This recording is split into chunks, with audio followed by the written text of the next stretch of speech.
Because I don't have any confidence about anything, but I have clarity. If you are just confident, you will blunder through life. You must extinguish your confidence and bring clarity.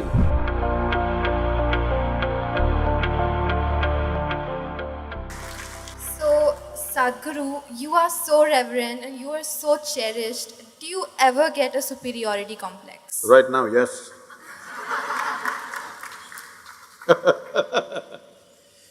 See, the question is not about superiority complex, inferiority complex, poverty complex or wealthy complex.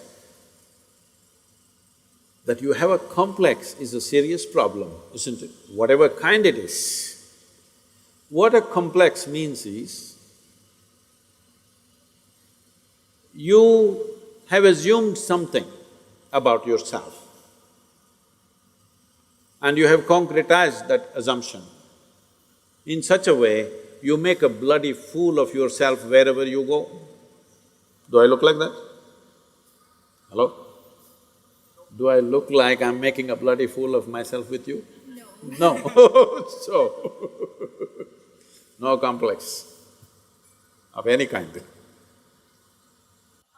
But then our confidence fluctuates every day. So, what do you have to say about that?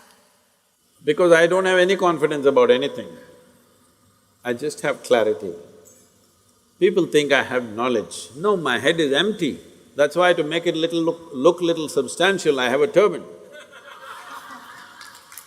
It's totally empty always. But I have clarity. Clarity means what? You see things the way they are. Knowledge means what? You have fixed information about everything. If things have changed, you will not see it the way it is. That's as good as being blind. See, people think owls are blind. It's not true. Their vision is far more sensitive than yours. But because of sunlight, they're blinded because it's too much. When light goes down, he sees very clearly.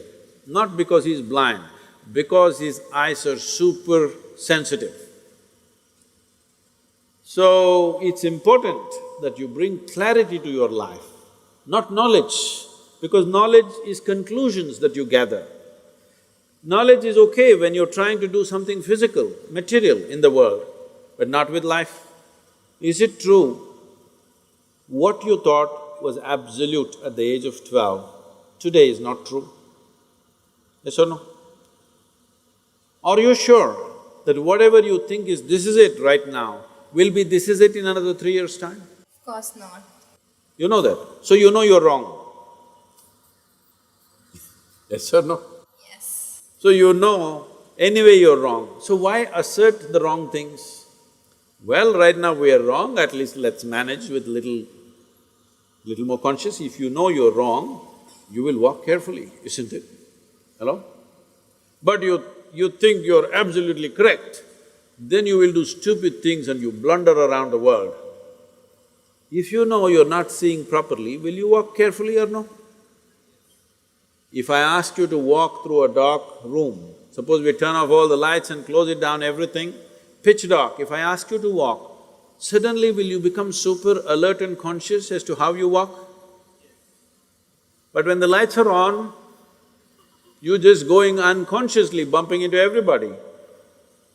So if you learn to walk every moment, like there are no lights and you're looking at everything absolutely carefully, then what you see clearly, you go through it, what you don't see clearly, you hesitate, some places you take a little bit of chance. But if you are just confident, you will blunder through life, we don't know where you will get in and what you will get trapped into.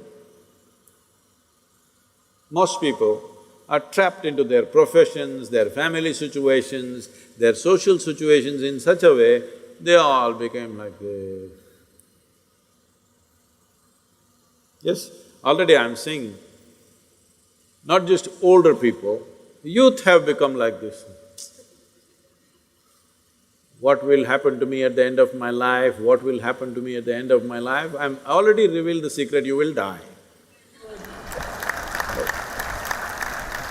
But Sadhguru, if this happens, what to do? If that happens, what to do? all those things will happen. It's not that everything will happen in your life the way you like it, things will happen in the way you don't like it. It once happened, Shankaran Pillai got fired from his job simply because he asked a question, smoking or non-smoking? How can you get fired for asking such a simple question? Smoking or non-smoking, he asked, and he got fired. Because what he was supposed to ask was cremation or burial.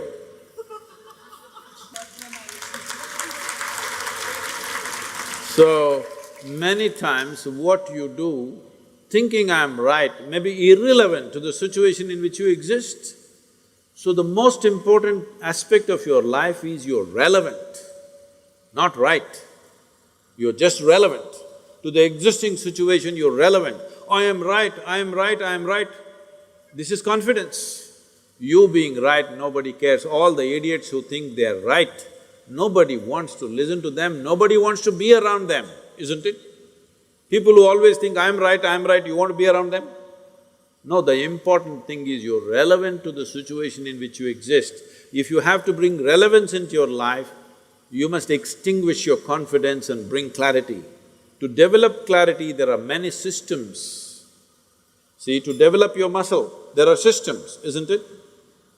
Similarly, to develop clarity, there are many systems. Unfortunately, our education system is dulling clarity in so many ways.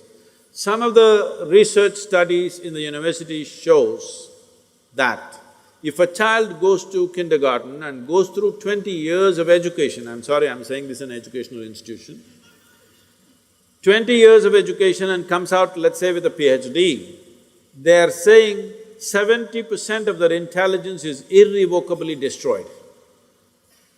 So you have a knowledgeable idiot. What do you do with this? Well, you can impress people by throwing information, but this whole game of impressing people, throwing this information and that information around is all going to go because that Google lady is better than any of these idiots. Hello? It's really amazing. I am just traveling to wherever, let's say I'm flying to United States or Africa or somewhere, I just ask, what is the morning temperature in Entebbe? I'm landing there.